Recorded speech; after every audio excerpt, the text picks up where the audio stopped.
দুর্নীতির বিরুদ্ধে শিগগিরই শুদ্ধি অভিযান শুরু হবে ঢাকা ওয়াসায়। প্রতিষ্ঠানটির ব্যবস্থাপনা পরিচালক তাকসিম এ খান জানিয়েছেন, রাজধানীর জলাবদ্ধতা নিরসনে খাল ও ড্রেনগুলো সিটি কর্পোরেশনের কাছে হস্তান্তর করা হবে।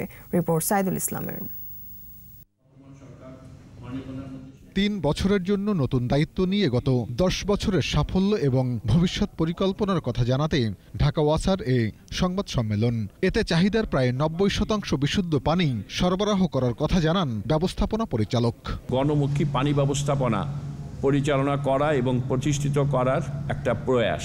ঢাকা ওয়াসার যেসব কর্মকর্তা কর্মচারীর বিরুদ্ধে দুর্নীতির অভিযোগ রয়েছে তাদের বিরুদ্ধে ব্যবস্থা নেওয়ার কথাও জানান তাকসিম এ খান।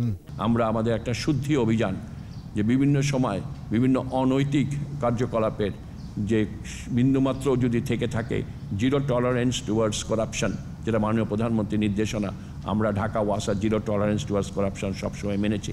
তারপরেও যদি কোথাও কোনো অনৈতিক কার্যকলাপ থেকে থাকে, সেটার মূল উৎপাটন করার জন্য আমরা একটা শুদ্ধি অভিযান শুরু করেছি। রাজধানীতে জলাবদ্ধতা নয়, জলজট রয়েছে উল্লেখ করে তিনি বলেন, সঠিক ব্যবস্থাপনার জন্য ওয়াসার খাল ও ড্রেনগুলোকে সিটি কর্পোরেশনে হস্তান্তর করা হবে। দুঃখজনক হলেও সত্য যে প্রাকৃতিক ড্রেনেজ ব্যবস্থা বহু আগেই ধ্বংস করে ফেলা হয়েছে। কাজেই আমরা আর্টিফিশিয়াল ড্রেনেজ ব্যবস্থায় আছি।